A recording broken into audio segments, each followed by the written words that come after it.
सबसे पहले बात करते हैं युद्ध की।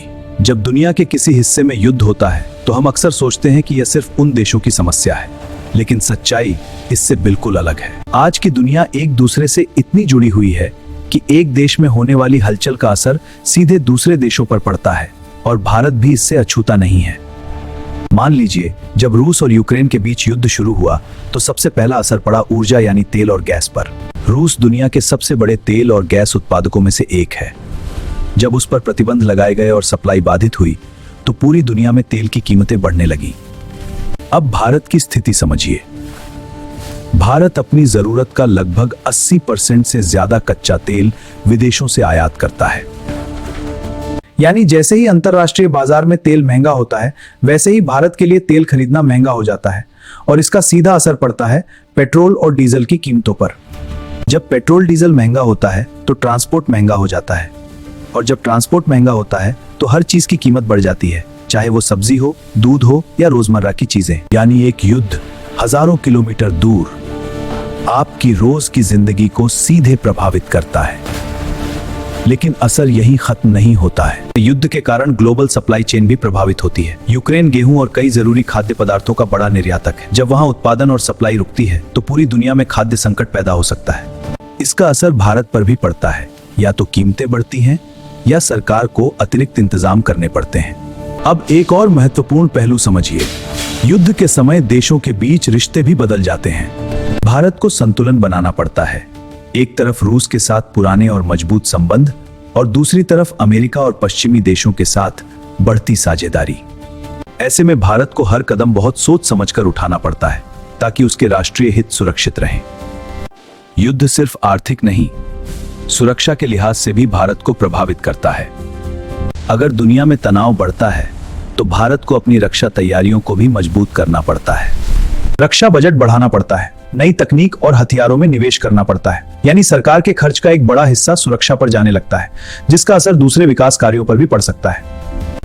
तो अब जब भी आप कहीं दूर किसी देश में युद्ध की खबर सुने तो ये मत सोचिए कि इसका आपसे कोई लेना देना नहीं है, क्योंकि आज की जुड़ी हुई दुनिया में हर युद्ध का असर कहीं ना कहीं हम सब की जिंदगी पर पड़ता है।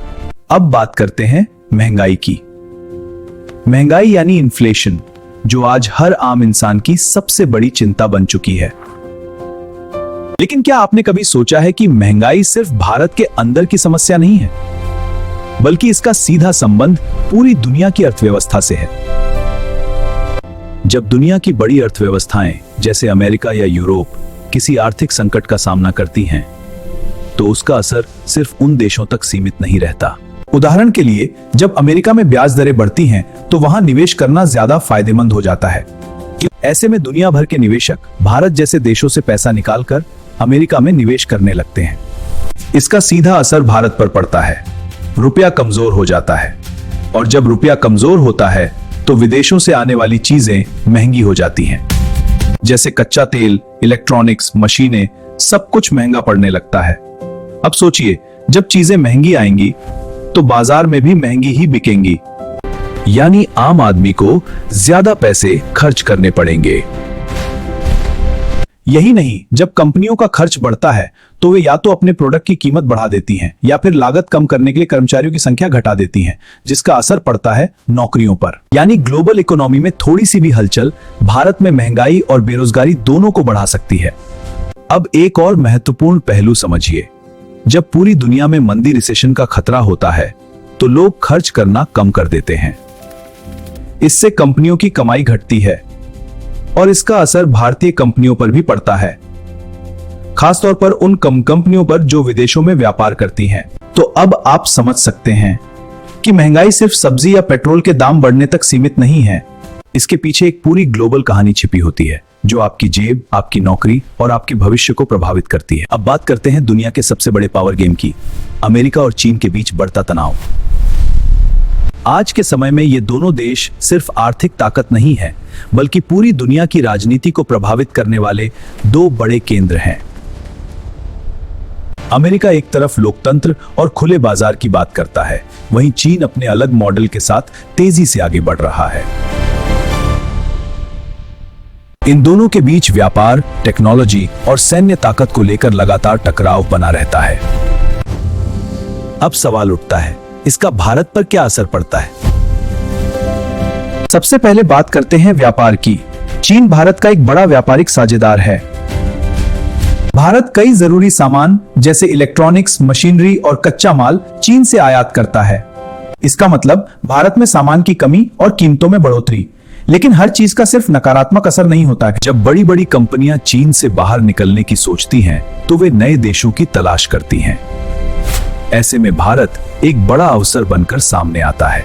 कई कंपनियां अपनी फैक्ट्रियां भारत में लगाने लगती हैं, जिससे निवेश बढ़ता है और नौकरियां भी पैदा होती हैं। अब बात करते हैं टेक्नोलॉजी की। आज के समय में 5G, आर्टिफिशियल इंटेलिजेंस और डेटा सबसे बड़े हथियार बन चुके हैं। अमेरिका और चीन इन क्षेत्रों में आगे निकलने की होड़ में है। भारत को यहाँ भी संतुलन बनाना पड़ता है। किस देश की तकनीक अपनाई जाए और किससे दूरी बनाई जाए। इसके अलावा सुरक्षा का पहलू भी बहुत महत्वपूर्ण है। चीन भारत का पड़ोसी देश है और दोनों के बीच सीमा विवाद भी रहा है। अगर अमेरिका और चीन के बीच तनाव बढ़ता है तो उसका असर एशिया के इस क्षेत्र पर भी पड़ सकता है। ऐसे में भारत को अपनी सैन्य और कूटनीतिक रणनीति मजबूत करनी पड़ती है। तो अब आप समझ सकते हैं कि अमेरिका चीन का तनाव सिर्फ दो देशों के बीच की लड़ाई नहीं है। यह एक ऐसा पावर गेम है जिसका असर भारत के व्यापार, तकनीक, सुरक्षा और भविष्य की दिशा सब पर पड़ता है। अब बात करते हैं एक ऐसे क्षेत्र की जो आज के समय में सबसे ताकतवर बन चुका है, टेक्नोलॉजी और डेटा। आज के दौर में कहा जाता है data is the new oil, यानी जिस देश के पास ज्यादा डेटा है उसके पास ज्यादा ताकत है। पहले युद्ध जमीन और संसाधनों के लिए लड़े जाते थे, लेकिन अब लड़ाई डेटा, इंटरनेट और टेक्नोलॉजी पर हो रही है।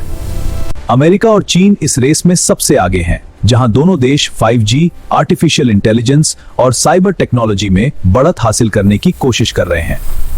अब सवाल यह है, भारत इसमें कहां खड़ा है? भारत दुनिया के सबसे बड़े इंटरनेट यूजर बेस में से एक है। यहाँ करोड़ों लोग हर दिन मोबाइल ऐप्स, सोशल मीडिया और डिजिटल सेवाओं का इस्तेमाल करते हैं। यानी भारत के पास बहुत बड़ा डेटा है और यही उसे एक बड़ी ताकत बनाता है। लेकिन इसी के साथ खतरे भी जुड़े हुए हैं। अगर यह डेटा गलत हाथों में चला जाए तो यह देश की सुरक्षा के लिए खतरा बन सकता है। इसी वजह से भारत ने कई विदेशी ऐप्स पर प्रतिबंध लगाया है, खासतौर पर उन ऐप्स पर जो डेटा सुरक्षा के लिए खतरा माने गए। यह सिर्फ एक टेक्नोलॉजी का फैसला नहीं था, बल्कि एक बड़ा राजनीतिक और रणनीतिक कदम था। अब बात करते हैं डिजिटल इकोनॉमी की। आज हर देश चाहता है कि उसकी अपनी टेक्नोलॉजी मजबूत हो ताकि वह दूसरों पर निर्भर न रहे। भारत भी आत्मनिर्भर बनने की दिशा में काम कर रहा है, चाहे वह सेमीकंडक्टर हो, 5G हो या डिजिटल पेमेंट सिस्टम। लेकिन यहाँ भी चुनौती है। क्या भारत अपनी टेक्नोलॉजी खुद विकसित कर पाएगा या उसे अभी भी विदेशी कंपनियों पर निर्भर रहना पड़ेगा? तो अब आप समझ सकते हैं कि टेक्नोलॉजी और डेटा सिर्फ सुविधा नहीं है, यह एक नई तरह की राजनीति है, जहां फैसला सिर्फ ऐप्स या इंटरनेट का नहीं होता, बल्कि देश की सुरक्षा, अर्थव्यवस्था और भविष्य का होता है।